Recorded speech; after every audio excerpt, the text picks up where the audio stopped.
There was one guy we were going after, and we rehearsed for about a year on this one guy. And the TTPs I had developed, this was my baby. Right. So I was very excited to see this tactic, technique, procedure in full play. And it ended up that we did this hit broad daylight, 12:30 in the afternoon. So the key was to hide in broad daylight, basically, because if you're being sneaky, you're going to look sneaky. Mm-hmm. But if you're just hiding in broad daylight, nobody's really aware. And that's what we did with this one. So it was, tracksuits, leather jackets, body odor, unshaven, this kind of shit. And we're setting up this ambush site with cars rolling by, and we were actually posing as people working. It's like street workers, chipping ice and stuff like that. Because Nice. when we went up on the ambush site, guys were doing that. They were chipping ice, and they thought we were relief. Well, damn, man, what a stroke of luck that was. So we just pulled them off the side, said, hey, go down here, smoke these cigarettes. And we just took their tools and kept chipping ice. Nice. And we're setting up this ambush site, and there's a lot going on. There's several moving pieces and parts. So we're blocking traffic a quarter mile down that way, a quarter mile up this way. Meanwhile, our HVT, we're letting him through, but he doesn't know, what's going on. And this came down to seconds. So imagine planning this thing for a year, and it came down to literally like a window of plus or minus 2 seconds. Damn. And then 10 seconds prior to this guy coming through, a cop car rolls through. Now, we had devices on this bridge, but it was very benign to the everyday person. Mm-hmm. And I'm peeking through the guardrail. I mean, just a slit of my eyeball, and I have a balaclava down over my face, and all I could see is just the cars and the drivers going through. All right, car, this is the last one. All right, last car's coming through now, and it's a cop car. And he slows down, and he's checking out. He sees something is wrong, and we're going, oh my God, this is a contingency we didn't plan for. This is going to scoot everything up. Uh-huh. And he kept driving. And I was like, holy crap. Yeah. But then, so the hit went down real fast. It was up like 1 minute and 30 seconds after a year of planning, right? So on target, about 1 minute and 30 seconds. Last minute, we brought a guy with us, an officer who had just been assigned. He just came across the hall, just been assigned to a Sabre squadron. And we were adamantly opposed to him doing this, but command wanted him to get some, on the ground time. Mm-hmm. in the leadership mode. And adamantly opposed to it. Good guy. Nonetheless, he did not rehearse with us. And he was just spazzing out like crazy. The hit was just finishing, and he assaults the pin car. He assaults the pin vehicle. Right. Our guys. But he doesn't know it's our guys. He doesn't know because he wasn't part of the planning.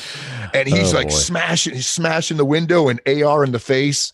And they're going, hey, bro, we're one of you.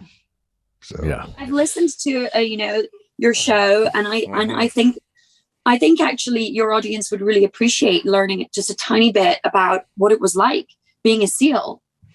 Come on, give us a couple. No, it was okay. My experience was pretty unique. It was cool. I got to, I went through Bud's class 203, which was in 96ish, and then went to SEAL Team 3 and got to spend time at the NSA, and then finished my career on the East Coast at Development Group, and anyway, it was I got lucky. I got to do the combat thing, but I also got to do more of the clandestine covert side of the house, pretty much an even split. And it's the last part of my career most people are interested in. Unfortunately, I can't really get into the details of it, but all classified.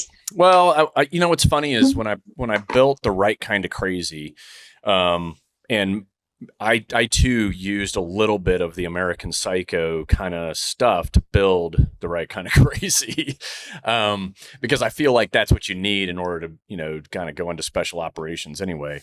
But the beauty of it is the government redacted 100 pages. And that's a lot when you write a book. I mean, we had to basically do a complete rewrite once we got the manuscript back from the Pentagon, and they sat on that manuscript for a year. And then when we finally got it back, we were able to still turn it into something. Is this 100 Deadly Skills? No, that's that book. Those books actually did really well. The Right Kind of Crazy, which I'm is going to more go of and buy 100 Deadly Skills. Yeah, 100 Deadly Skills. So I can put them in my next movie, in my there you go. next Catherine Black sequel. Dude, that would be awesome. I'll just send you some if you want them. But anyway, the book is great because it kind of tells you all this stuff, but then you see the redacted. I left all the redacted crap in there so that people could then kind of piecemeal, what I did later kind of together. But yeah, that's it in a nutshell. So there you go, listeners. At the request of Lewis Linton, we got it. We got some Clint stuff in there. I love it. It's fascinating. And as you know, I'm one of the idiots that likes to thread the needle and drive like an asshole in between cars. And I think that one of the most memorable moments with you, we had a government issued van, right? And we are in Hawaii. And I was kind of the designated driver for all the assholes. So it was like a 16 passenger government issued white van. And we get on Highway 1 in Hawaii, and I drive that thing like it's a Formula One car. And by the time we get done, which was very normal for me, it's just how I drove. And we get out of the van. I forgot where we were or what we were doing. You probably remember because your memory is like fucking 1,000 times better than mine. But I just remember you coming up to me and showing me your hand, and it had beads of sweat in it. And you're like, this is what your driving does to me. In a van.